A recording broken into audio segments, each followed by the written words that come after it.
Hello my friends, I'm Mccasland and I'm the IRC Tire Guy. Today we've got a rad one for you guys. We are in Reno, Nevada at Moon Rocks. This is a famous place to ride. I see videos of dudes riding here all the time and it's sick. Hard enduro specific stuff. I love hard enduro. You guys might remember my main man James Flynn here.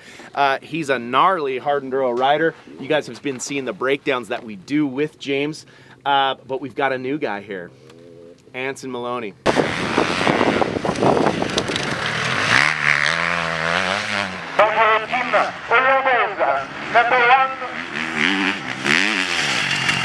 This dude is one of the biggest savages on a dirt bike I've ever seen. And yeah, District 36 championship, that's why he's got that big #1 plate on that bike. And the guy can cook. Now, I am always preaching being the most adaptable rider possible. I want to, if I come around a corner and it's a jump, a log, a rock, a set of whoops, whatever it is, I want to be able to hit it properly. And to become an adaptable rider, you need to be able to ride everything, right? Well, I want to gain some speed. James wants to gain some speed. We're hard enduro specific guys. Now the Moon Rocks look really fun, but Anson's got some sand track over here and he is going to teach us how to go fast. How you feeling? I'm feeling good. I'm excited to get you guys out there. Hopefully gain a little speed and yeah, watch you guys improve, and hopefully maybe I'll get to play on some rocks and you guys can show me how it's done. I love it. Well, Anson has his own training facility. It's Maloney Training. He's an absolute savage on the bike. You guys are going to see he's going to help us, and hopefully I can go a little bit faster than I'm comfortable with. And yeah, we're going to take some risks and hold it wide, right? Heck yeah. It's going to be awesome. Right on. All right, well, let's get after it. We're going to get into it with some sand track, and should be good.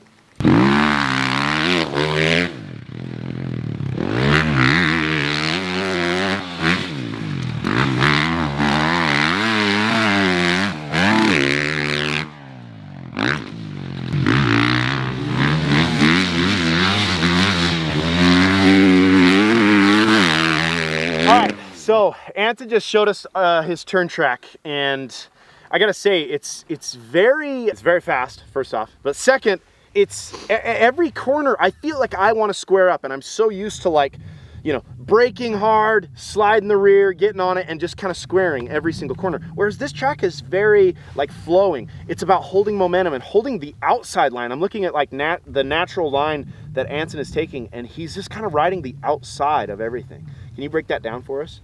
Yeah, right. So what we're trying to do, you know, the faster we go corners, we're just working on carrying momentum, right? Where Rich is, you know, he's coming in real fast, but then he's having to brake, and in the middle of his corner, he's slowing down, right? So just he's coming in, let's say at 15, and then he has to brake and go down to 5, and then he exits at 8. Well, we're working on just trying to come in maybe at 12 and keep a higher average, right? Just stay 12 all the way around our corner.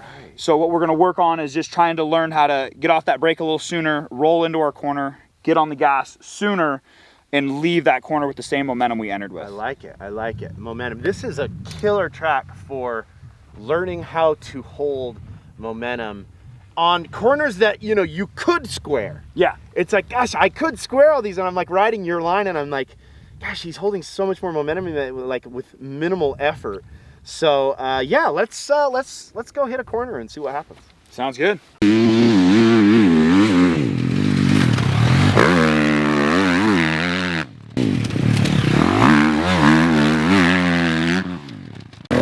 So fast. He doesn't let off at all.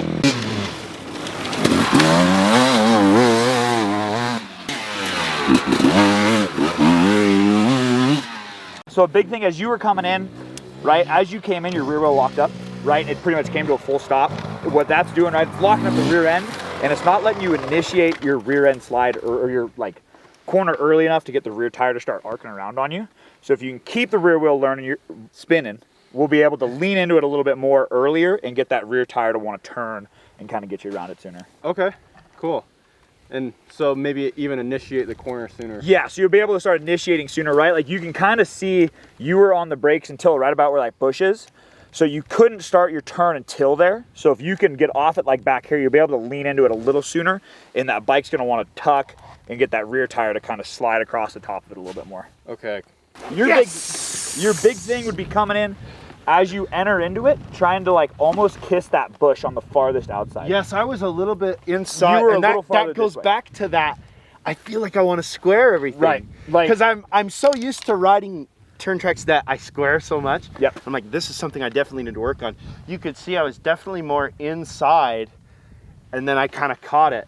And hook in. So the nice thing with you going wider, you're gonna be able to carry at least a mile an hour quicker. Yeah. You'll be able to catch into it, and just kind of like James, you'll be able to get that turn sooner. Yes. Right? When we're coming in inside, we have to wait until, you know, almost the apex before we're gonna slam into it. Yeah. Right? When we get wider, we can start the turn and make that nice like rainbow of our corner instead of making a right angle out So of it. would you say that you are initiating and setting your brakes and setting your speed back here, and then trying to roll through just Exactly. Right. We're trying to get off the brakes. You know, by the time, you know, you're probably going to carry it, but like our ultimate goal would be somewhere between that bush and, you know, the entry of the corner off the brakes. Right? Yeah. Because then we can roll into it and start carrying that momentum about, you know, a third of the way to half the way, starting to get back on the gas and carry it all the way right. around. So you're getting on early. The earlier the better.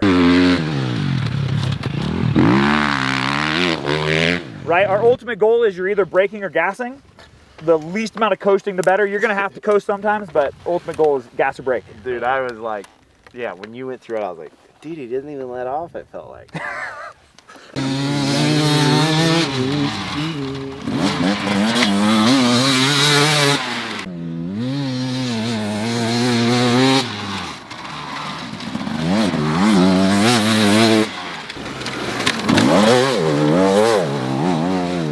You can see how badly I want to square everything. Yeah, that looked better. I almost think you need to be a gear lower still. Because you shift down once, you might need to go twice, right? Because when we get those RPMs to spin up, it's gonna want that bike to like kind of slide. And you're saying like get it in, Like- you want more sauce. you want more Right. pepper.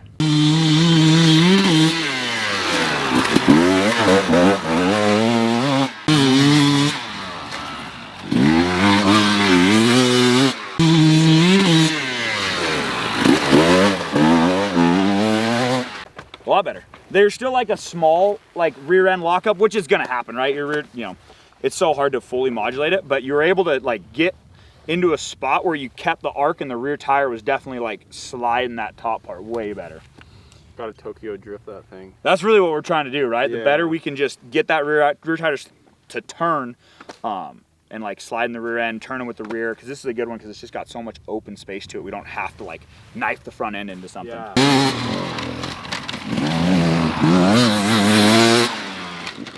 And you can see that, like, again, I'm so used to that one line thing, and I can flow a one line pretty good. But as soon as I started riding this one and kind of trying to follow your lines, I'm like, man, he does not square anything. He's holding so much more momentum than me. And I could just already, like, one lap in, I'm like, he's just so wide on everything. Right. So it's just really interesting to see the difference in styles of turn tracks, dude. You know, it's like, this is something I absolutely need to work on, and it's good to get a little training from somebody as high caliber as yourself. Heck yeah. To me, when it's super wide, it almost brings an entire different skill into the equation. Not just body position, but also line choice. Yes, and an understanding of your bike. You know, it's like what you were saying is like how to spin the tire around the corner. I'm like precision guy. You know, I don't really ever go crazy with power. Right. Where I'm just kind of like using my precise throttle input to kind of grip around everything. And I can see, I'm like, dude, I need to freaking learn how to twist this harder. Maybe ride it, like you were saying, ride it in a different gear. I'm still a gear Well, just too like high. James, right? Just playing around and just learning like that high RPM, right? The mid to half, where you guys are all 0 to 50 all dude, the time, that's right? all I ride. I'm playing around at, you know, sometimes I'm at a quarter to 75, but most of it's 50 to 100, right? Yeah, You're up there dude. in the higher RPM, especially when you're on something like this. Single track, you know, tighter woods, you know, more 25 to 50, but finding that last little bit of the throttle until it stops is important out I here. can see you're really good super at it. fun. And it's fun, right? It's totally different. Really cool. In fact, let's just say, you know, this understanding of These type of turn tracks, again, I was talking about being adaptable. You also need to be adaptable within your discipline, and it's extremely important to try different things. I do ride sand track, but it's nothing like this. So this is like, okay, now I have something else I should work on. That was a lot of fun. I really appreciate what you did for us here, Anson. This is pretty awesome, and I hope that you guys tune in next week. We're gonna be doing what we were just saying, a crooked, off-camber, awkward whoop section.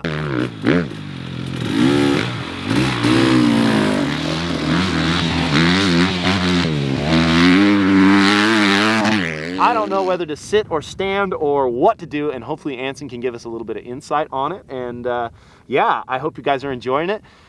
Keep tuned in. Make sure you're subscribed. Make sure you're liking that stuff. Follow us on Instagram at IRC Moto. My personal Instagram page at RichLarson511. And until next time, keep shredding.